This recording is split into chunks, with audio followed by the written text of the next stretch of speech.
Now, streaming live, this is KSLA News Now.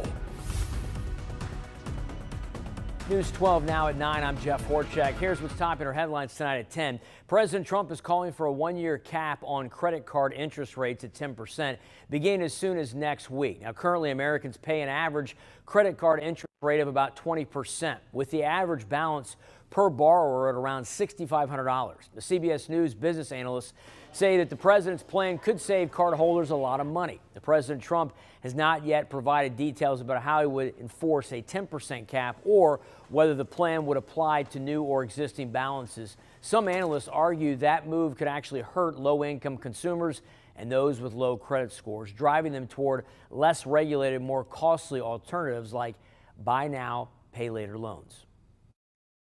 If you had a $5,000 balance and you were, say, had 24% interest, because 20 is the average, so we're used 24, you're paying a lot of your payment towards interest itself, $100 a month. If we slapped a 10% cap on that, it would reduce the amount of interest to $41 a month. And guess what? That saves you about $700 a year in interest. Well, President Trump has not yet provided details about how he would enforce a 10% cap or whether the plan would apply to new or existing balances. Some analysts argue the move could hurt low-income consumers, as we said, and then those low credit scores, driving them toward less regulated, more costly alternatives. So we'll see how that goes. Governor Jeff Landry says the state will base civil service hiring entirely on merit. He eliminated the previous affirmative action requirement. That policy was meant to ensure equal opportunity employment. DEI stands for diversity, equity, and inclusion. Now the state will not consider race, sex, religion, or political beliefs in hiring decisions. 50 Cent's G-Unit project is expanding its footprint right here in Shreveport through a three-part entertainment redevelopment. 50 Cent's G-Unit project is expanding, and basically what it is this comes after 50 Cent secured a $124 million deal with the Shreveport City Council to develop these three projects. An additional $50 million will be funded through Louisiana Economic Development. The three projects include renovations to the former Stageworks facility, modernization to G-Unit studios, and the construction of a permanent G-Dome. Young people want to move to a city where there's something to do. We need young people. And so therefore, if we can have that draw and young people can come in here and stay, and people that have grown up here. I have heard everybody, they leave because there may not be opportunity. Well, guess what? Now there is. Well, city officials say the new developments will prioritize small business involvement and bring in more local jobs. Well, President Trump announces a push to make sure the residents won't have to pay for the electricity-related costs for artificial data centers. It comes as the president of Microsoft, Brad Smith, is meeting with federal lawmakers today, and he too is pushing for that industry and not taxpayers to pay the full cost of the big data centers needed to power this artificial intelligence. The President Trump posted on social media that he doesn't want Americans to pick up the tab for data centers and pay higher utility costs. The administration is working to get major technology companies on board. Well, Mississippi's largest synagogue is charred in an alleged targeted attack. A surveillance video shows a person pouring something throughout Beth Israel congregation located in Jackson. The man's father reportedly contacted the FBI with a tip after his son reportedly told him that he lit the synagogue on fire. FBI agents say that a man named Stephen Pittman would later admit to targeting this building because of its Jewish ties. The Jackson Fire Department says the fire severely damaged the synagogue's library and administrative offices. The better news is that no one was in the synagogue at the time that it was set on fire, so no one was hurt. Now, Pittman reportedly has minor burn injuries. A new analysis finds Louisiana State Police uses force disappropriately when it comes to black people.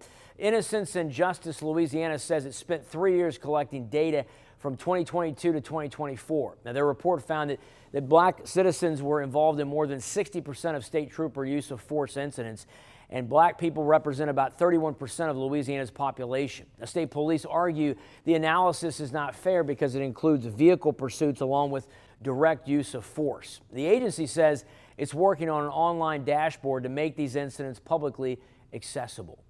Well, a local law enforcement agency is actually getting some national attention. The Caddo Parish Sheriff's Office is making its debut on the Discovery Channel. The Caddo Parish Sheriff's Office will be featured in the new Discovery Channel series, 120 Hours Behind Bars. It's an inside look at jail operations and the dedicated staff that's there. Sheriff Henry Whitehorn Sr. highlights the professionalism of his team. You can catch the episode featuring the Caddo Correctional Center on February 9th on the Discovery Channel. Yeah, it might be a good idea to go ahead and grab that umbrella. The rain is starting to move into parts of the Arklatex. Will continue tonight, and then we got some much colder air on the way later this week. I'll have the details next.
KSLA First Alert Weather.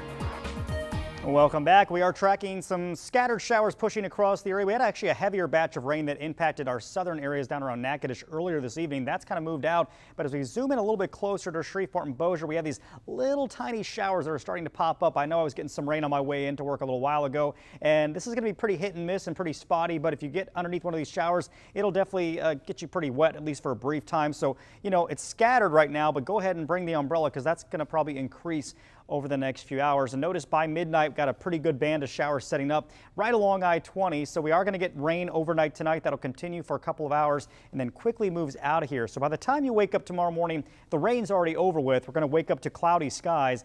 And then we have a cold front moving in from the north tomorrow. So clouds kind of clearing out by midday, and then we're going to see a strong northwest wind kicking in, and that's going to bring in some cooler air. So check out the winds tomorrow. Winds gusting to about 25 to 30 miles an hour by your lunchtime, and that'll be coming straight out of the northwest. So that'll be a chilly breeze, and that's going to bring in some much cooler air. It's going to stay kind of gusty throughout the day, even by 5 o'clock. Wind speed's still about 20 to 30 miles an hour, gusting up to about 30. And then as we get into the overnight hours into Thursday morning, the winds calm down, but that means temperatures are going to drop. So we're talking about some very, very cold conditions here tomorrow night into Thursday morning. Here's that forecast for tomorrow. Again, the wind is going to be the big story for us tomorrow. Northwest 15 to 25, gusting up to about 30. And it's still going to be a relatively mild day, but with that wind, it's not going to feel that great. 63 in Shreveport, 63 in Natchitoches, 62 Texarkana, and feels like temperatures getting even colder. Look at this. By the time we get into early Thursday morning, it'll feel like the low to mid 20s. And then this weekend, we got another cold front on the way. This front will likely bring another shot of cold air. Not a lot of moisture, though, with this next front, so we're not going to see any sort of wintry weather, but it's definitely going to be kind of chilly. There's that 7-day forecast, down to 53 for the high on Thursday, and then we're back up to 65 on Friday, back down to the 50s for the weekend. Overnight temperatures Saturday night, likely in the 20s, and we stay kind of chilly Monday and Tuesday, but Jeff, a lot of folks have been asking me if we're going to get snow or some sort of wintry weather. We're going to get snow, Matt? Nope. Nope. Not happening. It's going to be dry, but it's going to be pretty chilly this weekend. Yeah, that has been a big question online. A lot of social media chatter was, we're going to get snow, we're going to get snow. Yeah, not this time. It's going to stay dry for us. All right, Matt. Thank you. Thank you. We appreciate you watching KSLA News 12 now at 9. I'm Jeff Horchak alongside Matt Jones. We appreciate you watching. You can catch us at 10 o'clock. And stay connected all the time on the latest news, weather, and sports. All you have to do is download the KSLA News 12 app. We'll see you at 10. Thanks for watching.